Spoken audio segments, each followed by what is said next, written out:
Hello guys and welcome to a new video. Today I will be talking about The Bad Guys 2.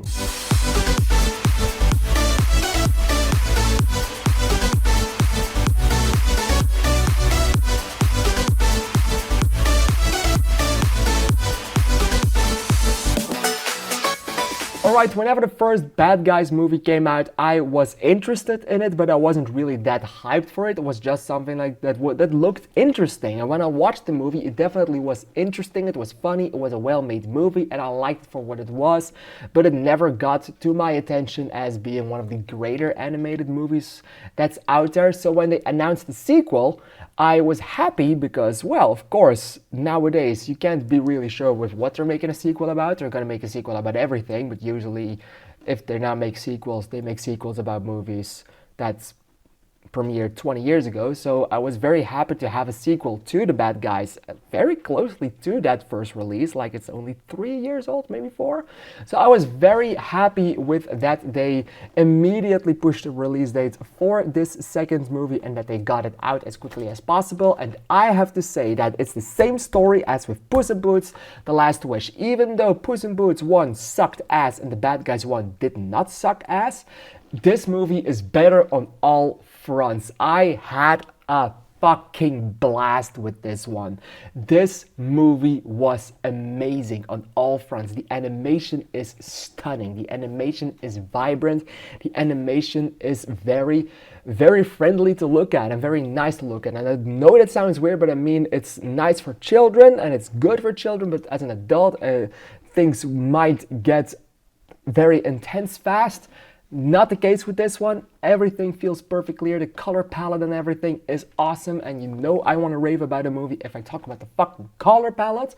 And that's saying something. The acting is awesome. The action sequences are amazing. And I loved every single second of it.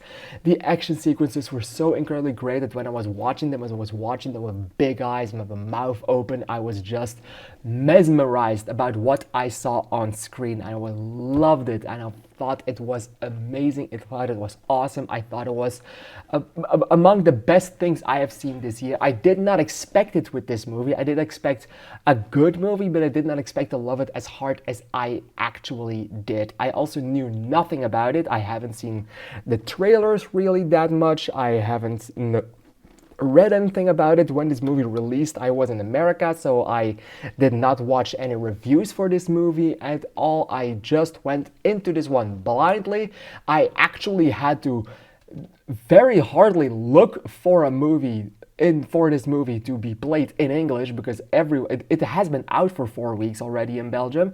So I needed to look for a moment when they did actually play it in English, because every movie theater in Belgium only plays this movie in Dutch, and it was one movie theater that played one in English version a day, and I managed to find a day where I actually could go watch and see this movie. Otherwise, I would have skipped it completely even. So I am very happy with the fact that I got to watch this movie in its original language in the movie theater in the Netherlands.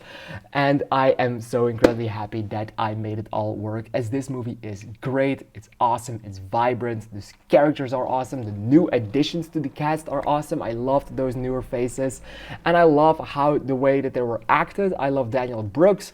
I even recognized Maria Bakalova in this one, and I was so incredibly happy that I got that because, well, I love Maria Bakalova and I love Daniel Brooks, so I was very happy to see them in this, and I loved their characters that they played, and I loved the story that they wrote, and I loved vibrantly everything. I think if I have to say something that I did not really like, and that's saying a lot because I did like everything, but I feel like in the second act of this movie it slows down a bit, and maybe even a bit too much, and it could have been fastened up a bit. But the third act that they had, where they do the more higher up stuff, is the best part of this movie by far, and it actually picks up the pace at that point. It skyrockets to a point where everything is so incredibly awesome again that I just genuinely deeply love whatever they did. It's just that second act was a little bit too slow and could have gone by a bit faster. keeping this movie from being absolutely perfect. So in the end, I will give this one 4.5 stars and heart. I definitely really loved it. What did you think of The Bad Guys 2? Have you seen it? Have you skipped it? Let me know in the comments down below because I'm really excited to hear your opinion on it. If you haven't seen it yet but you are interested, I would awesomely recommend you all to go and watch this movie. It is awesome. All right, thank you guys for watching this video, and I hope you liked what you've seen here and you want to see more, and I would like to see you in the next one. Thank you and bye bye.